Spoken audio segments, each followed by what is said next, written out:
Olá a todos, sejam muito bem-vindos a essa nossa mesa sobre cidades conscientes promovendo a participação cidadã na era digital, que faz parte do terceiro Smart City Happy Cities and World Summit. É um prazer estar aqui com todos vocês hoje. Eu sou Patrícia Fraga, sou arquiteta urbanista, fundadora da Biome, e tenho o prazer de estar aqui moderando essa mesa e participando desse bate-papo que é bastante interessante, né, para os dias de hoje. A gente vem conversando, né, com profissionais de diversas áreas, né, diversos trabalhos, né, diferentes, mas todos voltados para essa questão, né, da cidade, da cidadania, da consciência, da participação e da tecnologia também, que permeia, né, tudo que a gente faz hoje no nosso dia a dia. Então, tenho o prazer de receber aqui a professora Maísa Tobias, e também o doutor Paulo Lino, e eu vou pedir que eles se apresentem, né, Maísa, sejam as damas primeiros, né, Paulo? Olá, né? Seja aí onde estiverem ouvindo a gente, manhã, tarde ou noite. Eu sou a professora Maísa Tobias, da Universidade Federal do Pará. Sou engenheira civil, mas atuo pela minha formação, como eu sou doutora em engenharia de transportes, eu atuo na área de planejamento, organização e sistemas de transportes e em mobilidade urbana. Após o doutorado, eu fiz pós-doutorado em mobilidade territorial e depois fiz na área de investimentos em sistemas de transportes. Tenho uma atuação também de gestão pública, como secretária de mobilidade urbana, e atuo também na área de extensão. Atuei e continuo muito interessada em atuar na área de extensão. Então, aqui na universidade, a gente coordena um grupo chamado Mobilidade Territorial e Desenvolvimento Sustentável na Amazônia, e que já temos uma atuação interinstitucional com outras universidades brasileiras e também na Europa, principalmente com a Universidade do Minho, onde já estamos atuando em um convênio há mais de 10 anos. Então, é uma atuação que envolve pesquisa, extensão e também ensino na área de intercâmbios, cursos, né, que a gente promove, palestras. E é um grande prazer estar aqui, a convite da professora Patrícia, uma grande amiga, e um prazer também estar conhecendo agora o Paulo. Obrigada, Tá Maísa. ótimo. E a UFPA tem a participação com a gente também aqui na Biome Academy, né? Sim, é bom dizer isso, né? Nós já temos um Uhum. trabalho feito. Eu até separei aqui, Patrícia, um pedacinho do nosso projeto. Temos um trabalho feito em duas edições, o projeto em duas edições, Uhum. e continuamos aí dispostos a atuar. Prazer. Paulo, por favor, se apresente. Perfeito. Bom dia. Primeiro, um prazer estar aqui com vocês, poder compartilhar um pouquinho da minha experiência, do meu histórico profissional. Eu sou formado em Direito, Ciência da Computação, tenho 5 mestrados, eu sou um curioso intelectual. E sempre acreditei que o conhecimento deve ser aplicado na prática, né? E isso passa por entender as diferentes culturas. Eu sou consultor das Nações Unidas, eu dou treinamentos para as polícias, judiciário no mundo inteiro. Eu vou formar agora os policiais na nova academia da Interpol em Abu Dhabi, agora no ano que vem. Então, a gente está sempre envolvido com culturas diferentes. E essa questão das cidades inteligentes passa muito pelo ser humano e passa muito também pela tecnologia que apoia aí a qualidade de vida nas cidades, as transformações digitais que a gente está tentando aí acompanhar esse passo da transformação digital e como é que a gente se adequa a eles, né? Eu já faz muitos anos eu falo que as pessoas, as famílias, as instituições não estão preparadas e não estariam preparadas para acompanhar o passo da evolução da tecnologia. Seria como um tsunami, né? Tudo que o celular e a internet fizeram, a internet das coisas, a inteligência artificial serão um tsunami nas estruturas. E aí, como é que a gente trabalha isso, né? Para abordar questões, por exemplo, como a conscientização, né, do cidadão de que ele deve respeitar a individualidade das pessoas, tentar ser mais feliz, incluir a tecnologia como uma ferramenta de socialização. Hoje as pessoas vivem muito dentro do celular, né? Como é que eu tiro a pessoa do celular para o convívio social? e eu faço essa abordagem sempre pensando aí na inteligência humana, ou que a gente chama de HumInt, né? E a questão, obviamente, a abordagem também cultural no gerenciamento das expectativas do ser humano, independente da área geográfica onde ele se encontra. Muito bom, e bem interessante, né? Eu acho que esse nosso bate-papo vai ser interessante pelas diferentes visões que a gente tem, diferentes experiências, e para mostrar também, né, para quem está nos escutando, que quando a gente fala de cidades inteligentes, quando a gente fala, né, de planejamento urbano, ou até mesmo quando a gente fala de tecnologia, esses temas eles não estão restritos a uma determinada profissão, a uma determinada área de atuação, né? A gente precisa desse coletivo, dessas Uhum. multivisões, para a gente realmente conseguir alcançar melhores resultados. E eu acho que é um dos propósitos desse summit é mostrar que quando você trabalha, né, com cidades inteligentes e pessoas, né, que fala assim, né, pessoas felizes, é uma pluralidade de profissões que tem que estar olhando para isso, né? E aí, trazendo aqui a nossa temática de hoje, né, desse nosso bate-papo, cidades conscientes, promovendo a participação cidadã na era digital. Isso cabe um mundo aqui dentro para discutir, né? Tá. E eu acho que a gente direciona assim. Eu vou convidar a professora Maísa a falar um pouquinho sobre a sua experiência, sobre os trabalhos que você já desenvolveu, é, relacionando, né, com participação cidadã, né, conscientização, e o que é que a tecnologia teve a ver com isso aí, né? De que forma vocês usaram, de que forma ela pôde ser trabalhada ou não, né? Dificuldades, né? Facilidades. Você pode comentar um pouquinho, Maísa, sobre algum dos seus trabalhos? Eu vou falar em dois campos, tanto como gestora pública e como professora, né? A preocupação com esse tema surgiu quando, basicamente, eu fui ser gestora pública, em que a gente via um grande distanciamento em quem faz a gestão e quem se beneficia dela, que é o cidadão. Então, era muito complicado fazer uma audiência pública, o cidadão vinha aos órgãos, ele tinha dificuldade de comunicação, os canais ainda eram aqueles canais tradicionais, de ir até o protocolo, de entrar com papel, ou então de ficar esperando horas e horas para ser atendido por quem de fato poderia acolher alguma situação, enfim, atender. Então, nós tínhamos muita dificuldade de comunicação, né? E a gente percebia, além disso, que pelos caminhos tradicionais, além da dificuldade de comunicação, a gente percebia também que a própria comunidade, ela detinha dificuldades, mas ela tinha também uma situação de não saber se expressar.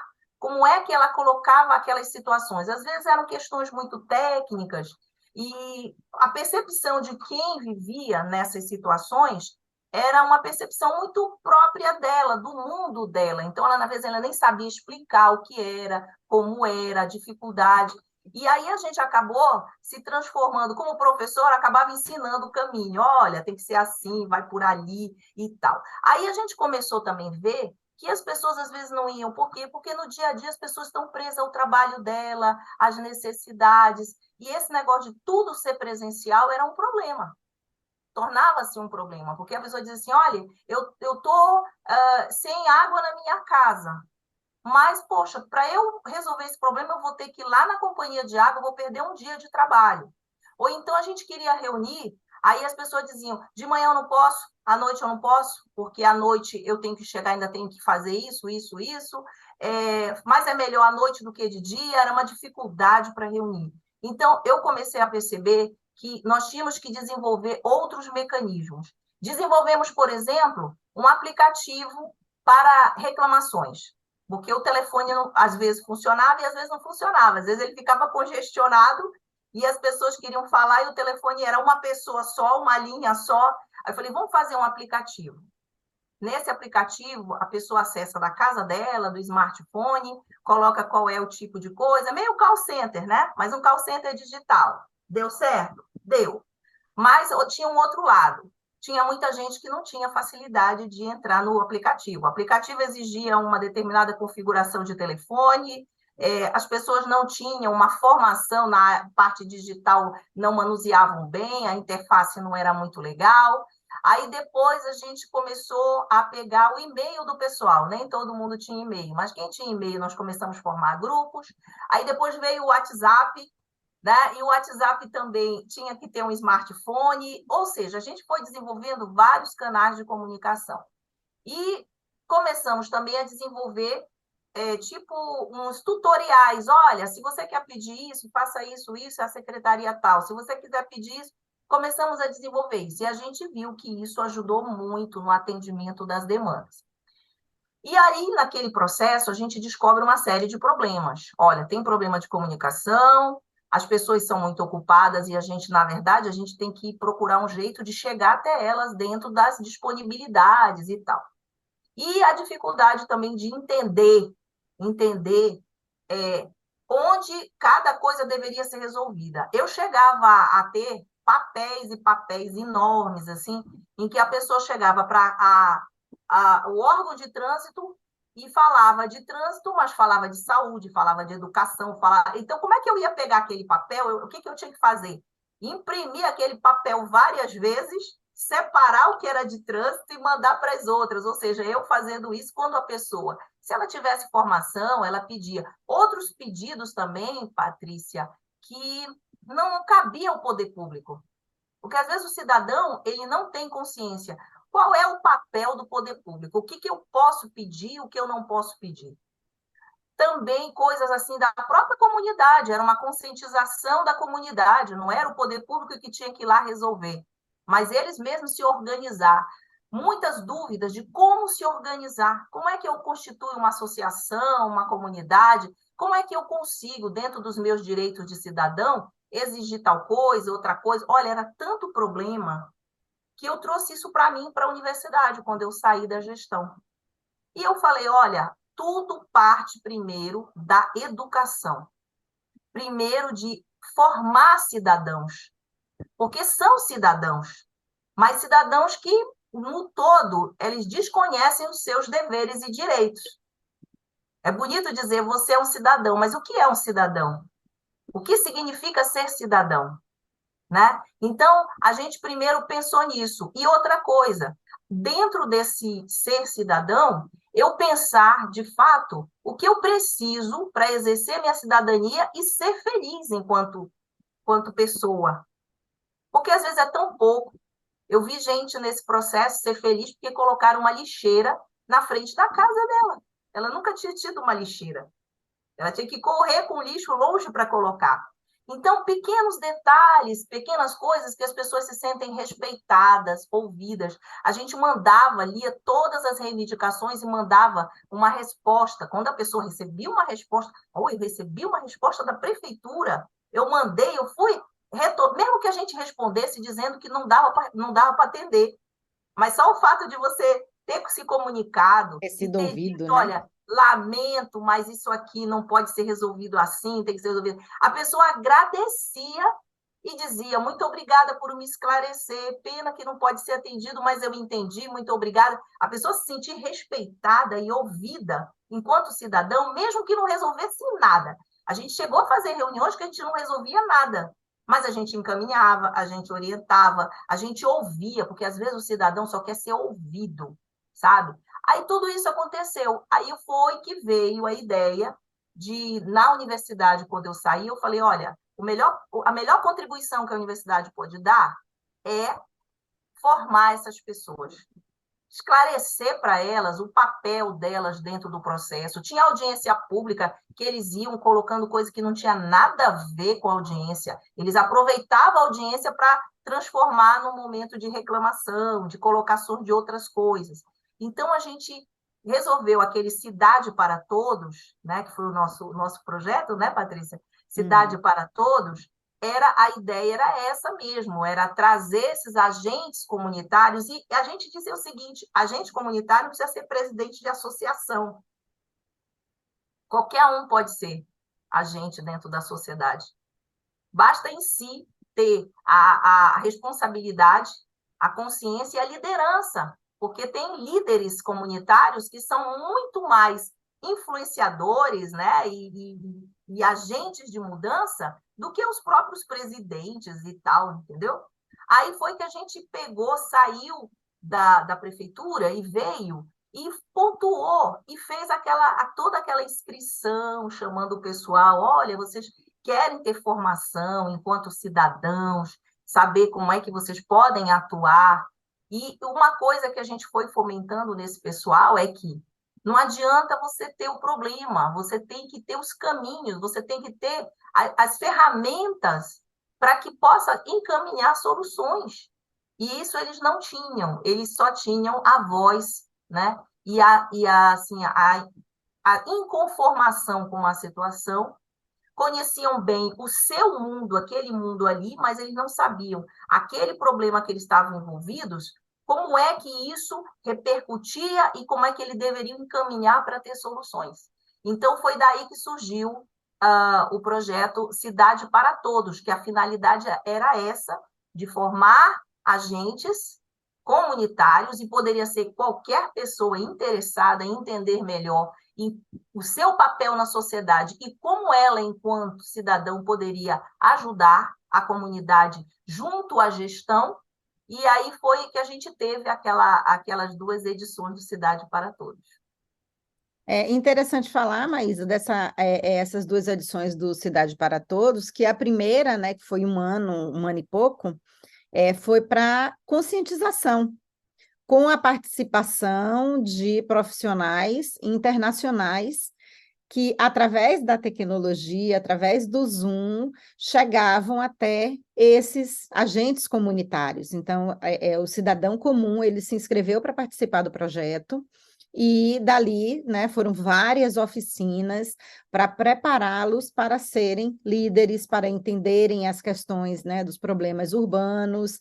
E na segunda edição, então, eles foram entender como era o levantamento dos problemas, como identificar, né, as propostas de solução, e aí já saiu do âmbito somente de Belém, porque a gente teve participantes de outros lugares do país que conheceram o projeto e quiseram entrar também. Eles, não, mas na minha cidade também tem problema de mobilidade, na minha cidade também tem problema de lixo, na minha cidade... Lembrando, Patrícia, né, que o projeto ele foi concebido para ser presencial. Sim. Ele foi proposto em 2019, o projeto passou, e quando entrou a pandemia, nós tivemos que fazer um replanejamento. Então, o projeto ele não era inicial para ser todo digital. Ele tinha algumas coisas que seriam, até porque o projeto compunha participação do que eu chamávamos de mentores, a Patrícia nos Estados Unidos, o pessoal de Portugal, né? Outras pessoas de outros lugares. Então, a gente sabia que já ia ter uma parte digital, porque a tecnologia ela era uma forma de aproximar as pessoas de quem lidava com os problemas. Então, a tecnologia ela aproximou, né? E aí, o que aconteceu? Quando teve a pandemia, o projeto foi todo para o digital, não tinha outro jeito. E o que eu acho legal nessa primeira edição, que eu gosto de ressaltar, é que esse projeto Cidade para Todos se tornou também, dentro da pandemia, um refúgio. Eu lembro que, quando ele terminou, o pessoal dizia assim: eu estou com saudade, porque durante a pandemia era uma forma que eu tinha de lidar com o mundo exterior, de falar do que eu estava passando aqui, porque estava tendo lockdown e tal. Então, os nossos encontros, que eram às quintas-feiras, se transformaram, de certa forma, até terapêutico para muita gente, porque a gente se tornou uma forma da gente conversar à distância. Então, em 2020, teve esse efeito colateral, né, que nos ajudou também. E aí, o que aconteceu? Ficou tudo em meio digital. Aí nós tivemos toda uma programação, que depois, se você permitir, Patrícia, eu gostaria de compartilhar, que eu deixei aberto aqui o PowerPoint. Nós tínhamos uma programação de oficinas, de seminários, né? e aí a gente entrou com um replanejamento. O projeto já aprovado na universidade, eu tive que dar entrada no programa PIBEX, pedindo a reformulação do programa, porque não mais seriam só os professores, os profissionais de fora que fariam essa interação digital, mas agora eu precisava também que os participantes fizessem essa interação digital. Gente, participantes de uma diversidade enorme e de dificuldades diferenciadas. Tinha gente que tinha ainda aquele não tinha nem smartphone, ainda era aquele aparelhinho de coisa que teve que arranjar o smartphone da filha, não sei de quem, para fazer. Nós tivemos que pegar uma aluna nossa para dar uma formação de uso do Zoom, de uso do smartphone. Nós tivemos que ensinar a usar o smartphone. Eu não sei se você lembra disso. Era a Marivana, né? O Marcelo está entrando aí, era a Marivana, e vai se apresentar. E aí a Marivana foi uma aluna que era muito bem na área digital e era nossa bolsista. Ela teve que fazer uma formação em uso para poder eles terem condições de participar pelo Zoom e usar o aparelho adequado. Vocês precisavam ver o início das nossas ações, as pessoas andando, tentando o melhor ponto de internet, depois a gente ensinando, entra aqui, passa ali. Então, eles aprenderam desde fazer isso, né? Até outras coisas mais que nós fizemos. A Patrícia, nós demos oficinas. Foi muito bom, né, Patrícia? Essa primeira, essa dificuldade inicial foi também uma superação bacana, porque gerou também, né, um adicional de informação. A gente já começou formando as pessoas, né? Isso foi muito legal. E aí, essa parte toda, primeira, 2020 foi o primeiro, foi realmente uma parte inicial de aprendizagem do sistema, de como lidar, de como conversar. Tinha gente que não acreditava que em meio digital a gente ia conseguir sobreviver. Nós fomos ousados, fizemos em 2021 uma evolução. E aí eu separei duas coisas, Patrícia. Eu separei um PowerPoint só com 2 slides sobre o que foi e também um vídeo do nosso último seminário, da apresentação final do pessoal, tá? É isso. Tá, eu te coloquei aqui como co-host, daqui a pouco você compartilha. Marcelo, seja bem-vindo, já já eu passo a palavra para você, mas eu vou aproveitar aqui o embalo aí que a gente está falando de tecnologia, né, de participação. Então, eu vou convidar o Paulo a falar um pouquinho, Paulo, da sua experiência. Você ouviu um pouco aí o que é que a Maísa falou, é um trabalho bem diferente daquele que você desenvolve, que não deixa de ser, né, de ter seus pontos em comum. O que é que você pode trazer para a gente como algum exemplo, alguma colocação nesse tema, né, de participação cidadã, de uso de tecnologia? Eu dou treinamento para a justiça, né, para os operadores de direito, para o Ministério Público em vários países, e eu acabo, e sempre com esse viés da cultura, com esse viés do ser humano, e aí encaixando a inteligência artificial nisso, eu acabo sendo um evangelista das novidades em diferentes sociedades, né?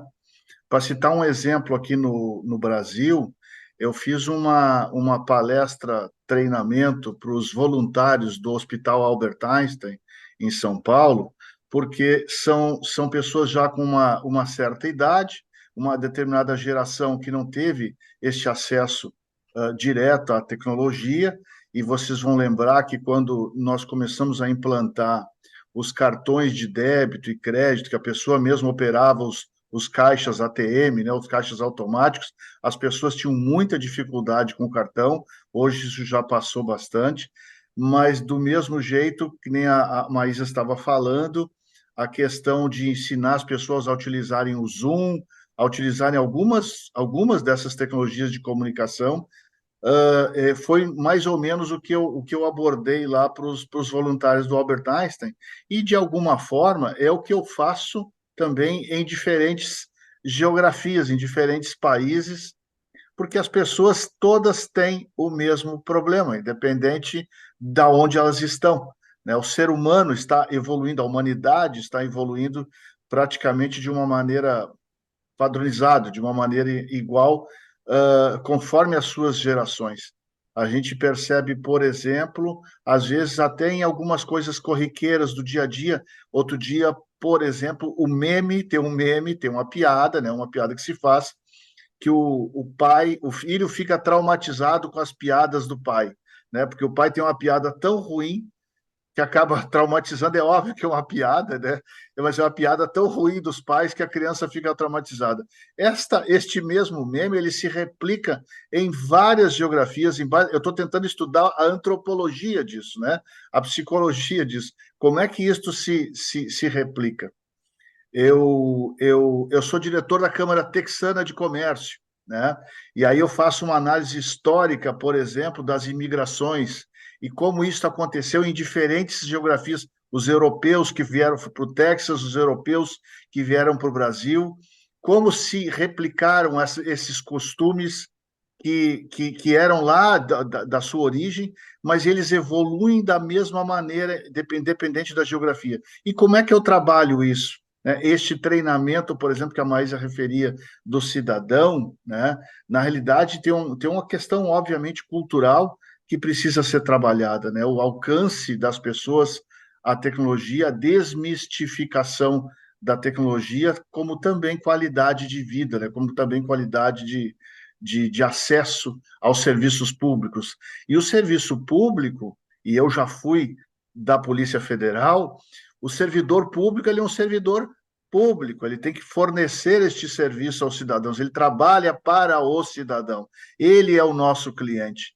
E ele sendo o nosso cliente, a gente precisa encontrar formas de entender ele e prestar um melhor serviço. E aí, nesse sentido, a temática do nosso encontro hoje perfeita nesse aspecto, porque a gente acaba unindo aí como eu disse, um potencial de desenvolvimento econômico, de qualidade de vida, né, sendo introduzido junto com a tecnologia nas nossas cidades inteligentes e tratando aí de trazer um cidadão mais consciente para isso. Muito obrigada.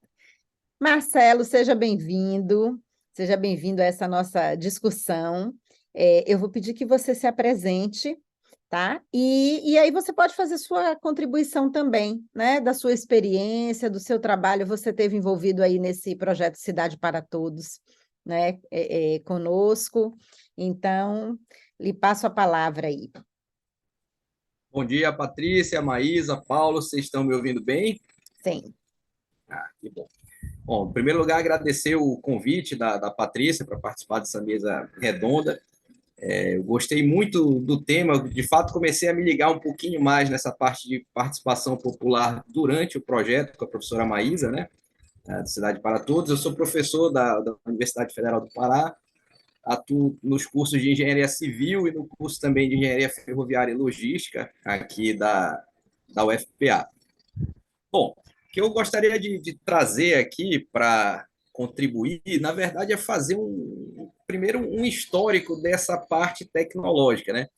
Hoje a gente está absolutamente envolvido com os smartphones, as facilidades que a gente tem de fazer essas reuniões online, mas gostaria de relembrar um pouquinho como isso foi evoluindo, né? Se a gente para e pensa que coisa de 15 anos atrás a gente tinha que ir no caixa eletrônico para pagar uma conta, a gente tinha que ter um CD físico para ouvir uma música, tinha que ter um dispositivo físico para poder ouvir música, tinha que ir em locadora de DVD, uma série de outras coisas que foram absolutamente superadas, digamos assim, com essas novas tecnologias, com internet de alta velocidade, etc.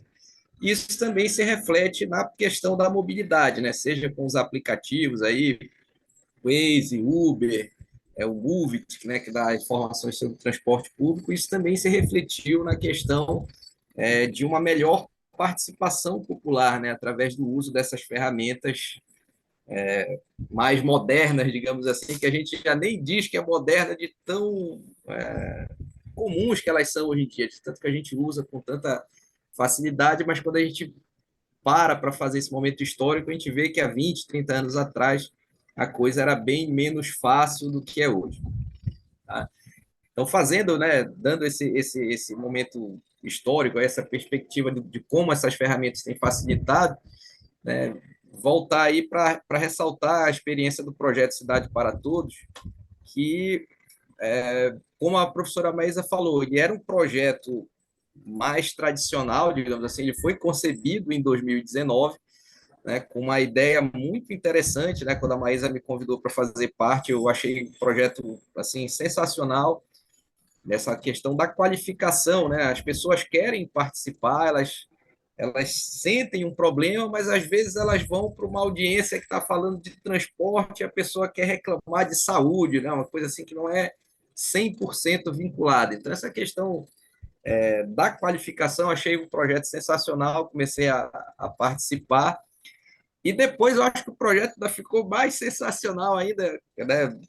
Lógico que da pandemia como um todo não foi uma coisa positiva, né? Longe de mim fazer uma afirmação dessa, mas o fato é que ela acelerou demais essa questão, a transição para o digital, tá? Então, o projeto, além de qualificar as pessoas, de termos discussões boas sobre a parte técnica de mobilidade urbana, eu acho que a gente conseguiu qualificar bastante os participantes daquele projeto em relação a essas novas tecnologias, tá? Eu lembro, a Maísa falou aí da figura do tutor, né? Eu lembro que eu fiquei responsável, fiquei coordenando o trabalho de dois participantes, né? E foi gratificante ver assim o quanto eles evoluíram em ferramentas não online, como o PowerPoint, montaram apresentações, depois conseguiram vencer até aquele receio de falar em público, né? Uma apresentação que estava sendo assistida internacionalmente, né? Tinha você, Patrícia, dos Estados Unidos, tinha a turma lá de Portugal. Então, né, o cidadão aqui da periferia de Belém, o cara montou uma apresentação, né, com a ajuda nossa, com alguma supervisão, a Marivana, que atuou bastante no projeto. Então, eu acho que aquilo foi muito enriquecedor para quem participou, né? A pessoa se qualificou em termos de conceitos de mobilidade, se qualificou em termos de uso dessas ferramentas de participação, que são muito, muito importantes. Então, sem dúvida, foi um projeto vencedor, né? Um projeto que imagino que atingiu aí com sobra os seus objetivos. Tá? E para não me estender muito, só falando de duas experiências outras, uma que eu já vivi e a outra que eu estou tentando desenhar um projetinho aí, tá? É dizer que como essas ferramentas de fato participam, funcionam, né? Essa questão da participação popular. Recentemente teve uma audiência pública aqui em Belém sobre a questão do BRT, e eu fiz, né, alguns questionamentos, participação online, e também instruir os meus alunos da disciplina de, olha, vamos criticar um ponto específico que, na minha opinião, era uma falha grande do projeto até então, que eles não previam que houvesse a localização dos ônibus em tempo real. Tinha uma série de benefícios com o BRT, mas não tinha, até então, no momento da audiência, a previsão da gente saber ter um aplicativo que desse a posicionamento dos ônibus em tempo real. Então, eu fiz esse questionamento, né? Vários alunos meus, eu não sei quem efetivamente fez, mas eu disse, olha, vamos encher a caixa dele de e-mails sobre isso, porque é uma falha importante. Tá? Logicamente, não só a minha participação dos alunos, mas outras pessoas criticaram. O certo é que já houve essa mudança. Tá? Já fiquei vendo assim por reportagens de jornais aqui que os novos ônibus já virão com essa tecnologia disponível, pelo menos esse do BRT. Então, assim, mostrar como isso funciona, como isso é importante, tá? E como a gente realmente precisa ouvir os anseios da população. E uma última contribuição, né? Eu estou desenhando ainda um projeto de extensão que o foco dele seria o seguinte, e por isso que precisa, né, dessa participação popular. A gente tem uma característica regional, uma peculiaridade que, por exemplo, as nossas rodovias, quando elas atravessam as áreas urbanas ou as comunidades, elas acabam sendo a via principal daquela localidade. Isso não é o ideal, né? Tira um pouquinho a capacidade de tráfego da rodovia, coloca as pessoas em situação insegura, Tá? E a gente tem agora uma rodovia aqui no estado que foi concedida à iniciativa privada, né? Porque o tráfego dela antes era uma via um pouco menos movimentada, com questão de exportação de commodities, aí, soja, minério, ela ganhou um volume de tráfego muito grande e foi concedida à iniciativa privada. Então, eu estou desenhando aí, junto a alguns outros professores, junto à própria CETRAN aqui do estado, um desenho para ver como é que a gente chega nessa comunidade, porque é algo absolutamente conflitante, né? O tráfego de caminhões que tem na rodovia, o pessoal querendo trafegar com velocidade rodoviárias aí 60, 80, 90 quilômetros por hora e o conflito com as comunidades locais, né? Que vem ali aqueles caminhões muito grandes passando ali pela frente. Tá? Então tem que ter uma intermediação, a gente tem que ouvir a população, tem que haver essa participação popular dessas comunidades para que seja possível chegar a uma solução mais interessante. Tá? Então, para passar aí a fala para vocês, agradeço o convite, tá? E é isso, as ferramentas são muito importantes, acho que a população tem que ser cada vez mais instada a participar desses processos participativos, se fazer ouvir, né, e fazer uso das tecnologias que permitem, né, com que a nossa voz chegue mais facilmente ao poder público, à pessoa que vai ter o poder de decisão sobre determinada obra aí de mobilidade. Então é isso, Patrícia. Muito obrigado pelo convite. Continuo por aqui para demais discussões.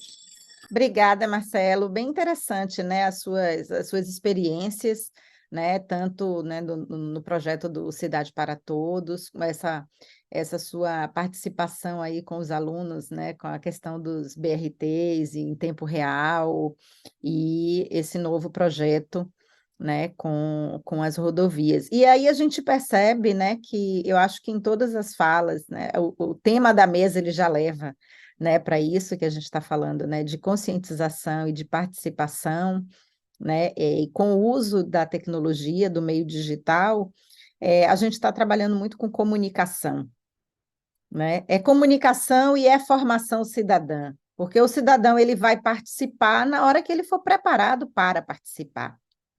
Então, essa consciência, eu acho que ela deveria ser trabalhada já desde criança. A gente já fez alguns projetos, né, para trabalhar a conscientização cidadã, né, com criança, porque né, a cidade não é dos outros, a cidade é nossa. Né? A comunidade não é do vizinho, não é o vizinho que tem que ir lá fazer, não é o líder comunitário que tem que ir fazer. Né? Então, acho que a gente ainda precisa muito dessa educação para a vida cidadã, né? Para uma cidadania consciente. E a comunicação, ela é fundamental, né? A facilidade que a tecnologia trouxe para a gente de comunicação, né? De chegar até as pessoas, ela é preciso que seja, né, explorada, né? Talvez até mais ainda. Até que a pandemia veio mudar, né? Mudou muita coisa. Antes da pandemia, a gente fazia apresentações e a gente falava sobre espaço digital. Eu me lembro que em 2019, outubro de 2019, pouquinho antes da pandemia, né? A gente fez uma turnê em algumas cidades do Brasil e algumas das apresentações eram sobre espaço digital. E ia muita gente curiosa para saber o que era espaço digital, porque ainda não tinha conectado o que era isso. Depois da pandemia, ninguém pergunta mais, todo mundo já sabe, virou parte do cotidiano da maioria das pessoas. Né? Agora, o saber usar bem essa tecnologia, né? O saber usar de forma consciente, de forma produtiva, é que eu acho que ainda precisa ser trabalhado. Né? E aí o Paulo falou, né, das diversas culturas, né, onde ele trabalha. Hoje, né, os jovens eles têm mídia social, né? Eles estão se comunicando com o mundo todo através, né, de Instagram, de Twitter, de Facebook, né, desses aplicativos que eles usam. Mas será que estão usando de forma consciente? Será que estão usando para o bem? Será que estão usando de forma produtiva, né? Os próprios contatos que eles têm, né? Seja no meio acadêmico, né? Na sala de aula, né? São tantas linhas aí que a gente trabalha, usa essa tecnologia, né? Então, essa fica um pouco a minha pergunta. Eu acho que eu vou passar para vocês, né? A gente já ir finalizando essa mesa. Vou deixar aqui, vou dar umas cutucadas, né? Então, assim, eu sou super fã da tecnologia, acho que a gente tem que aprender, eu gosto de estudar, curiosa como o Paulo, né? Como a Maís e o Marcelo também, a gente está no meio de pesquisa, né? Então a gente está sempre buscando mais, né? Então, estou estudando, precisando pegar umas aulas aí com o Paulo sobre inteligência artificial, né? Começando a usar, né, algumas das coisas da inteligência artificial, mas é muita coisa para se aprender. Mas eu me lembro de uma experiência que eu tive e que isso me marcou. Eu trabalho com educação à distância desde 1990, porque meu pai foi um dos pioneiros de educação à distância no Brasil, quando ainda era em papel, né? Ele queria levar a educação para o interior da Bahia, que não tinha tanto, então a gente trabalhava muito ainda na tecnologia do papel. E uma coisa que eu me pergunto sempre, porque a gente está falando muito de alta tecnologia, né? As pessoas precisam usar, precisam aprender, né? Precisa ter. Mas e aqueles lugares que não têm a tecnologia? Será que a gente vai atender a essas pessoas também? Porque aí, na época, né, essa experiência que eu tive, eu participei de um congresso no sul do Brasil, e naquela época, era 2000 e pouco, né, 20 anos atrás, já se falava, né, em algumas das apresentações, os palestrantes diziam, não existe mais educação à distância no papel, não se faz mais nada impresso. Eu dizia, peraí, mas o mundo não é só isso. O Brasil, imagina, 20 anos atrás, tinha muitos lugares que não tinham nem energia elétrica. Nós ainda temos, né, aí no interior do Amazonas, em alguns lugares, que a energia elétrica não chega. A gente tem que usar a tecnologia, mas a gente não pode relegar aqueles que ainda não estão, né, aquelas comunidades que ainda não estão preparadas para isso. Então, deixar as cutucadas aqui, vou convidar vocês a fazerem aí o seu fechamento, sua conclusão, outras cutucadas, né? Então, vamos seguir a ordem, Maísa. Se quiserem comentar também a fala dos outros, né? Puxar, Eu fiquem vou à logo vontade. deixar o meu recado aqui, né? O que eu acho é que nós soubemos no momento certo, naquele momento, inclusive que as pessoas estavam propícias em casa, né? Ávidas de comunicação, nós soubemos aproveitar o Cidade para Todos como uma forma de mostrar que as pessoas, para poder conversar, não precisam estar presencialmente. Aliás, é uma poderosa força essa tecnologia, porque você vai até a pessoa onde ela estiver e como ela estiver. Então, está mostrando que o mundo agora, as relações, elas não são apenas aquelas relações que a gente encontra convencionais, mas que a tecnologia ela trouxe e potencializou o relacionamento de uma forma fantástica, que você pode estar no Japão, pode estar na Coreia, pode estar em qualquer lugar e a gente está conversando.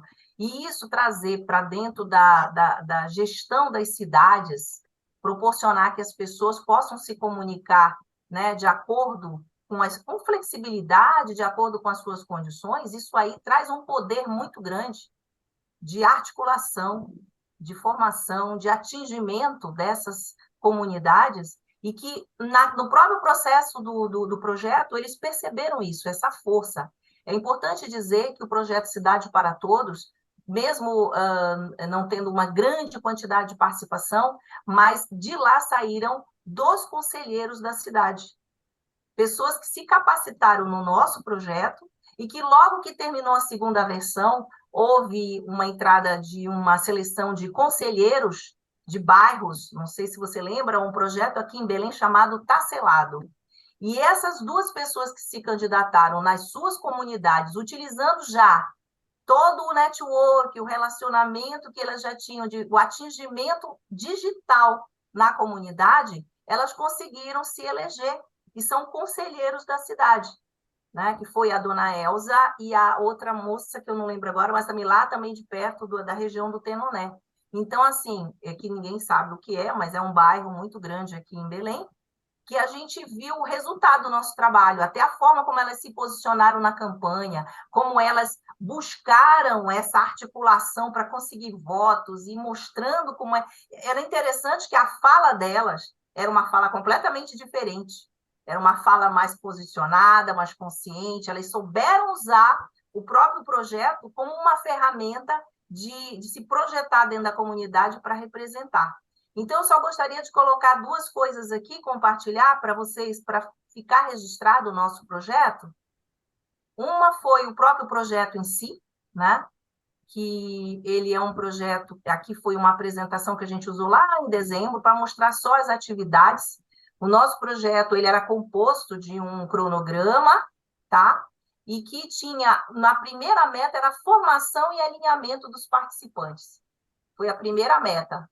E depois a gente teve oficinas virtuais e lá para o final já as oficinas virtuais inicialmente eram com os professores, com quem lidava com o assunto.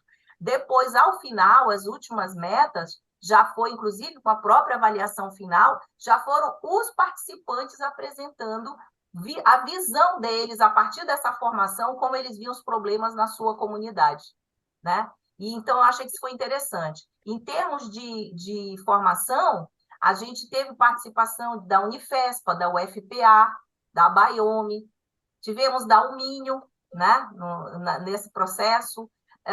Tivemos também a participação da Câmara Municipal de Braga, em Portugal, de duas funcionárias, porque nesse ano de 2020, 21 e 22, já tem 3 anos seguidos que Braga é premiada como cidade de mobilidade sustentável, é um exemplo de cidade sustentável na Europa, em termos de gestão mesmo, de medidas, né, dentro da cidade. Então, achei que uma cidade premiada em mobilidade sustentável seria interessante apresentar. Então, isso aqui foi a nossa estruturação, foi a nossa vertente, né, em que a gente trabalhou o projeto. E o que foi legal é que depois de todo um processo de 1 ano, porque era 1 ano, né, nós tivemos um resultado muito interessante, que eu vou ver se eu consigo compartilhar só um pedacinho, não vai ser tudo, não. A gente vai colocar só algumas partes, né, um shortzinho, do que foi o final com esse pessoal, né? Então, só 5 minutinhos. Boa noite a todos que possam aí estar nos assistindo, que vêm hoje compartilhar com a gente essa experiência do projeto Cidade para Todos. Hoje é um dia especial, porque temos agora a oportunidade de poder compartilhar com vocês um trabalho das pessoas que acreditaram e que acreditam no nosso projeto da Universidade Federal do Pará, em conjunto com a Baiome, em conjunto com a Universidade do Minho, em conjunto também com as arquitetas Filipa, no caso aqui, né, a nossa amiga também Márcia Silva, né, doutorandas da Universidade do Minho. Muito obrigada pela participação de vocês, professora aí. Hoje nós temos a apresentação de 2 grupos, grupos que nós tivemos a oportunidade de interagir. O primeiro grupo hoje de agentes comunitários, uma participação em que eles vão ser hoje os protagonistas, eles é que vão apresentar como eles têm compartilhado com a gente, têm absorvido, de certa forma, todas as informações sobre participação popular, e é hoje que a gente vai falar sobre esse assunto. Aí eles foram mostrando, né? Explicando cada lugar, identificando os problemas, mostrando uma árvore de problemas, porque a gente foi ensinar também uma forma de trabalhar, como identificar os problemas, depois como encaminhar soluções, problema central, até isso a gente andou mostrando.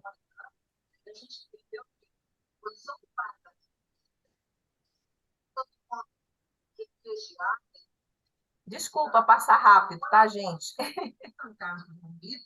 Vamos lá, João Vitor, pode começar. Falando aí do... Thaís, essas apresentações estão disponíveis no YouTube, né? Então, eu só estou colocando aqui, né? Mas se quiser ver, tá? Eu mando depois o link, tá? Ó, então, aqui é um outro grupo. Enfim, a turma toda apresentando o que tinha de problemas e tudo mais, para não me delongar. Então, isso aí eu posso disponibilizar, depois você pode até colocar na descrição do vídeo. Ou seja, a gente se sentiu super agraciado, né, com essa possibilidade de pegar uma matéria, um grupo de pessoas que precisava de orientação, teve formação, teve informação além da formação, e chegar nesse nível de que eles mesmos apresentando seus problemas e definindo soluções, mostrando que é possível, sim, a gente formar uma sociedade nessa era digital muito mais consciente, muito mais capacitada e preparada para lidar com seus problemas. E, com isso, também potencializar o quê? O caminho da felicidade, que é o que as pessoas esperam diante de todas essas situações, é trazer para dentro da comunidade o bem-estar, o estar bem com todo mundo e também a qualidade de vida, que é tão procurada, né?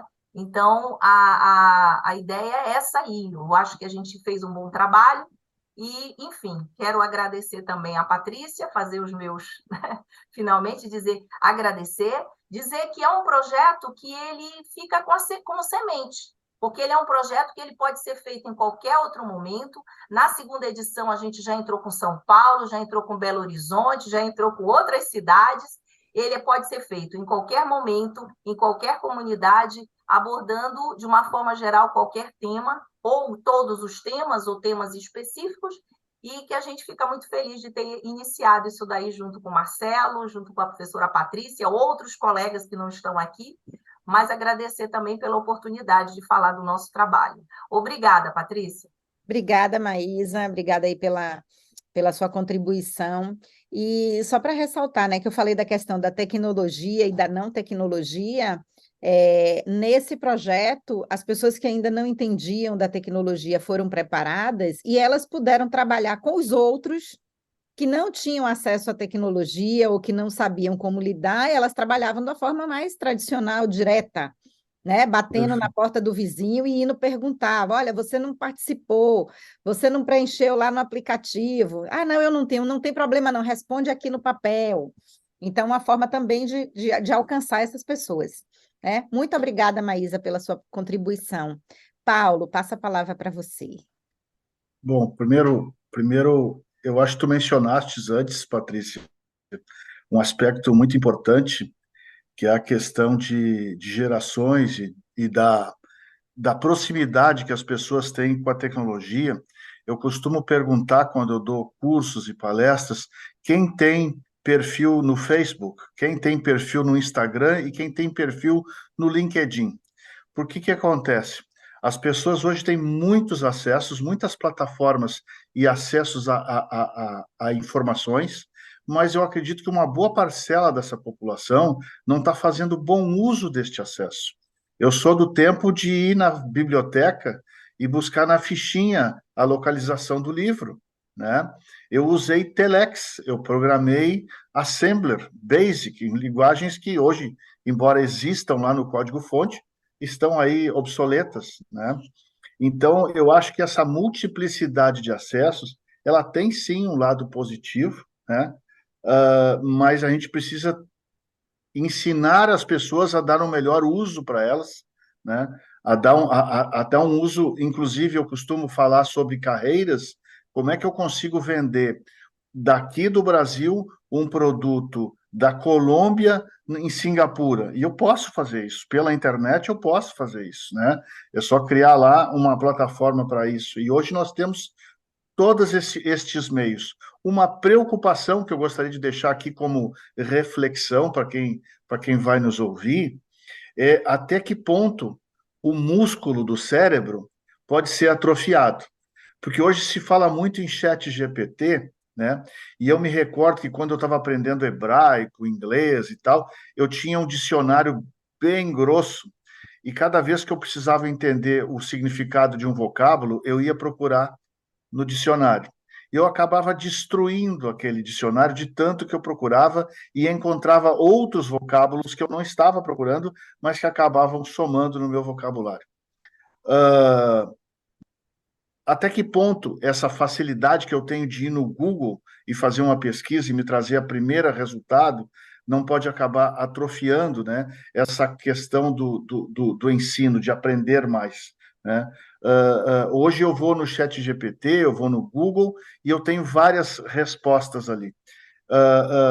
Eu acho que nós temos que tu comentavas a respeito do EAD, por exemplo, né, em áreas que não têm acesso ainda à tecnologia, eu acho que nós vamos precisar encontrar aí um ponto de equilíbrio aonde as pessoas, especialmente a juventude que não teve essa transição, vai precisar buscar essa informação de uma maneira mais científica, onde que ela tenha que pensar, raciocinar e não receber a comida pronta, como eu chamo a síndrome do passarinho no ninho, onde ele só fica com a boquinha aberta aguardando que venha a comida, né? E, na realidade, o processo, a gente aprende muito no processo de buscar informação obviamente, também como resultado, a qualidade de vida. Tá? Muito obrigado pela participação hoje. Estou sempre à disposição. Obrigado, Paulo, obrigado pela sua contribuição. É muito importante, né, para fazer a gente refletir sobre muitas coisas. Estava me lembrando que eu assisti um filme esse fim de semana com o meu pequeno, que é um filme recente, eu acho que é do ano passado.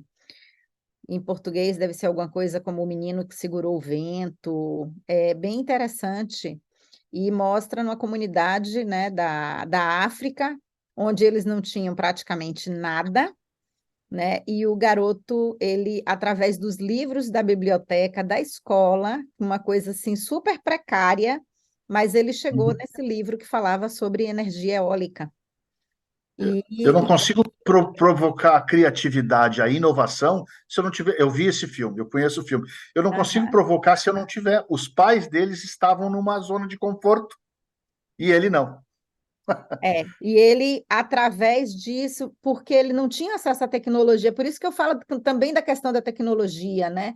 A gente não pode ficar só, né, como passarinho de boca aberta esperando né, que seja depositado ali. Eu tenho que ter, né, a consciência de ir buscar a solução para os meus problemas, de ir buscar a solução para os problemas, que no caso dele, ele trouxe a solução para a comunidade inteira, porque ele conseguiu tirar a água do fundo né, do subsolo pela energia do vento. Isso. Ele E teve todo mundo dando conta. E as pessoas morrendo, né, de fome, de seca, porque não tinha nada. Então, né, a gente deixa aí essa pulguinha aí cutucando, né, as pessoas. Isso aí. Eu estou aqui como passarinho de boca aberta, né, ou eu estou indo buscar, né, as informações que a gente precisa. Muito obrigada, Paulo, pela sua contribuição. Eu que agradeço. Marcelo, passo a palavra para você.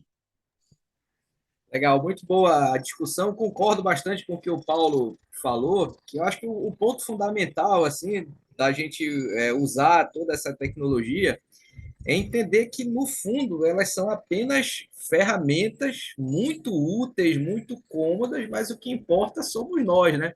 Eu sempre falo para os alunos que a gente inventou coisas extremamente complexas, aviões, submarinos, coisa para perfurar petróleo a quilômetros de profundidade antes de existir computador, antes de existir internet, tá? Então, o que importa somos nós, é o nosso cérebro, é o nosso pensamento, né? A gente, lógico que não vai abrir mão dessas ferramentas, nos auxiliam a viver melhor, né? Mas, por exemplo, essa nossa conversa aqui, ela vai estar disponível em várias plataformas, ou seja, é apenas uma ferramenta para chegar, mas a pessoa só vai assistir tudo se ela estiver interessada no que nós, humanos, estamos conversando aqui, tá? Eu acho que isso é muito importante e também é uma curva de aprendizado, né? Por exemplo, essa questão do uso das ferramentas para a questão da participação popular, lógico que facilita muito, como eu falei, né? A gente consegue mandar um e-mail, participar de uma audiência online, tá? Mas às vezes tem também o mau uso, né? Às vezes a pessoa quer porque quer um direcionamento, aí cria um robozinho, né? Aí sei lá, junta 100 pessoas para mandar um mesmo e-mail parecido, enfim, parecer que aquela informação é mais importante do que realmente é. Então tem que ter esses filtros aí, né, a própria informática nos dá isso, se é robô, se não é, fazer uma contagem ali de nuvem de palavras, saber de onde está vindo a informação, né? Então, o fundamental para mim é isso, é uma ferramenta, a questão de plataformas online, os celulares, todas as formas são ferramentas que facilitam muito, né? Mas a gente também não pode confiar 100% nelas, a gente sempre tem que manter a nossa massa crítica. E nessa questão de participação popular também, acho que ouvir as pessoas, uma coisa física também, eu acho que ajuda muito, né? O ideal é sempre a gente ter um meio termo ali, não ser nem muito crítico, né, de um lado ou de outro, né? Usar o bom das redes sociais, o bom da tecnologia, né? Mas nunca esquecer de que o mais importante somos nós, né? Nossa cabeça, o que a gente veio adquirindo de conhecimento ao longo da vida, isso que é o principal. Então, Patrícia, muito obrigado pelo convite. Maísa, Paulo, obrigado aí por dividir a sala com vocês aí, ouvir as experiências muito interessantes que vocês falaram. E me despeço por aqui agradecendo o convite. Bom, muito obrigada a todos, né? Paulo, Maísa, Marcelo. Acho que a gente aprende muito com essas trocas, né? A gente não vem preparado, né, para tudo, a gente não sabe nem o que é que a gente vai ouvir, e realmente é muito bacana, né? Esse conhecimento da experiência do outro, esse aprendizado que a gente conecta, né, com nossa própria experiência, né, com essa visão diferente de mundo, né, de áreas profissionais, né, que vêm a somar. Agradeço a todos que estão nos assistindo. A gente vai estar, né, disponível no chat aí, né, quem quiser deixar perguntas, né, observações, de vez em quando a gente vai estar passando por aqui para dar, né, para estar olhando os comentários de vocês. E então vamos terminando aqui a nossa mesa, deixando o convite para que vocês venham saber mais, né, sobre todos esses trabalhos, essas experiências que a gente compartilhou. Muito obrigada. Bom dia, boa tarde, boa noite para todos.